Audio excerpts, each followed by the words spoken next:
નામ ઠોળિયા શ્રદ્ધા મુન્નાભાઈ છે. હું ધોરણ 7 માં અભ્યાસ કરું છું.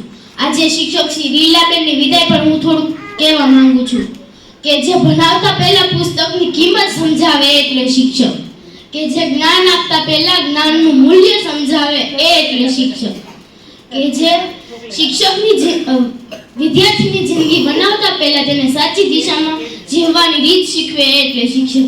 વિદ્યાર્થી મિત્રો, શિક્ષક જ તમારા જીવનનો સાર છે.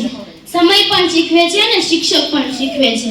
બંનેમાં ફરક તો બસ એ જ છે કે શિક્ષક શીખવીને પરીક્ષા લે છે અને સમય પરીક્ષા લઈને શીખવે છે. મારો અનુભવ ઈલાબેન સાથેનો બહુ તો નથી, પરંતુ ધોરણ 6 થી ધોરણ 7 સુધીનો છે. કે ઈલાબેન અમારા વિજ્ઞાન અને ગણિત લેતા હતા. ખૂબ મસ્તી, ખૂબ ગમત, ખૂબ રમતો, ક્યારેક કડક તો ક્યારેક પ્રેમાળ થઈને અમારી સાથે ભળી જતા હતા.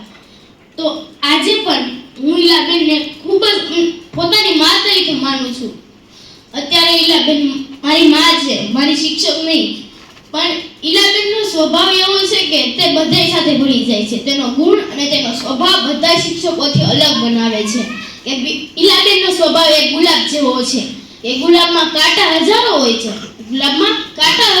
છે, છતાં પણ ગુલાબ બધાને ગમે છે. તો વિદાય એ જીવનનો અમૂલ્ય સમય છે, જે કોઈ વ્યક્તિઓને સમય સાથે યાદ જીવનભર સંભાળવાનું બની જતું હોય છે. કોઈ એ સમય અને કોઈ એ કાર્ય દ્વારા આપણે હંમેશા તે વ્યક્તિને યાદ રહી જાય છે. તેના પ્રત્યેની યાદો આપણા દિલમાં હંમેશા માટે યાદ બની જાય છે. તો जिंदगी गिरवी रख कर भी ना चुका पाएंगे आपका कर्जा. जिंदगी गिरवी रख कर भी ना चुका पाएंगे आपका कर्जा. माही नहीं भगवान के बराबर गुरु का भी है उतना दर्जा. माही नहीं भगवान के बराबर गुरु का ही भी है उतना दर्जा. भगवान को भी भगवान बनने के लिए गुरु का ही ज्ञान काम आया था. माने तो उंगली थाम कर कहा था चलो, पर चलना कहाँ है ये गुरु ने सिखाया था. તમે અમારી શાળાના એક કલ્પવૃક્ષ છો જે દરેક બગીચામાં નથી ખીલી શકતા. જેઓ ખુશનસીબ હશે કે જેઓને તમારા જેવા ગુરુ મળે છે.